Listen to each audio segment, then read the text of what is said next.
Hello beautiful and welcome back at Everything Nice at Mitch Succulent Love. So, nagdaan ang bagyo, ilang bagyo ang nagdaan at naka-ROS nga itong aking mga cactus right here, and some of them got died, kagaya po ni old lady, one of my favorite din sa cactus because gusto ko yung hair niya. Sadly, she died and naubos din yung laman ng pinalinate ka na gymno, kinain ng mga langgam. Antaray, no, even though umuulan, they can get the food kahit na bumabagyo, diba? So, sadly, so I have the disco cactus and the old man died.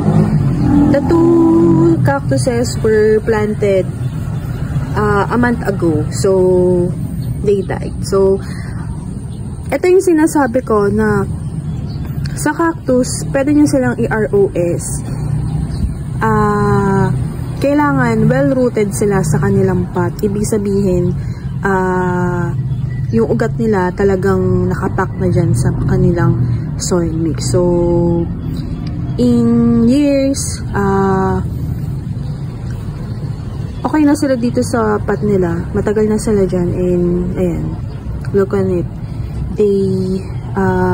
They live naman even bumagyo, and okay naman sila because some of the viewers were asking, is it true that they are soaked in rain? Sabi ganun. So sabi ko, yeah, it's my setup. Sabi niya kasi, we have the same setup. Yung kanya daw is shine only. So sabi ko, we have different setup. Mine was rain and shine, even if there's a typhoon, they were here. And nalusaw po yung isa sa mga near dito, nalusaw siya doon. Ayan. So yun ang nangyari. Nagkaroon na ng, hindi ko alam kung iskar ba to or I think it's fungus. Ayan. So soaking in the rain or shine might as well get some fungus of your cactuses. Sad. So, I would spray dietane since today naman medyo umaaraw-araw na. And then, dito, ayan. So, lumago na yung damo. And, ayan yung ating mga cactus. Okay naman sila. Hindi naman sila nag-rot. Matigas sila kasi ang mga cactus kapag ka nag-rot yan, malambot sila. So, they were all okay. So, kung ROS na talaga ang inyong plants, kailangan well drainable yung soil mix nila kung magsiset up kayo sa ROS. If you use organic, maybe mamamatay sila. So ayun, so yun ang ating update. Namatay ang isa. Pwede naman akong bumili, pero matagal na kasi sa akin yun si Lola tawag ko kasi old lady. Tapos eto, pinolinate ko, ewan ko kung nag-boom. So, yun lang. Thank you for watching Everything Nice at Mitch Succulent Love. Ay, nag-green na sa low. Ayan. Ano lang yung sinabi ko? Lumaki na yung kristata dito.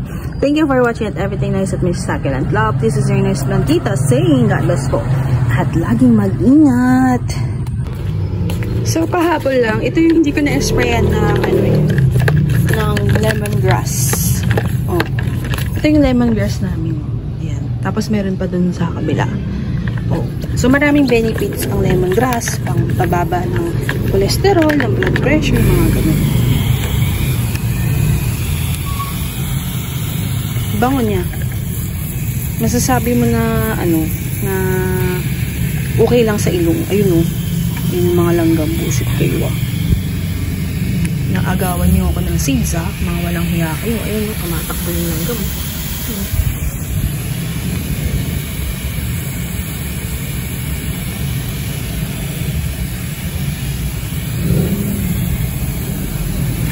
So, kung kapag nag-spray ganito, baka mas maganda wag din sa araw. Ewan ko, baka may effect. Pero wala naman. Wala lang, naisip ko lang. Ayun, yung mga langgam. Isip ng mga langgam yan. Pag dito. So, maganda rin siguro matuyo si lemongrass sa inyong mga plants, diba?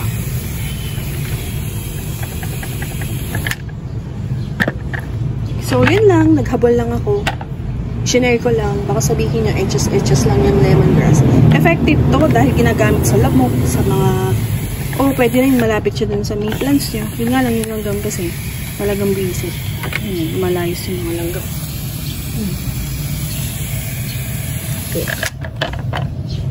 Yun lang, bye!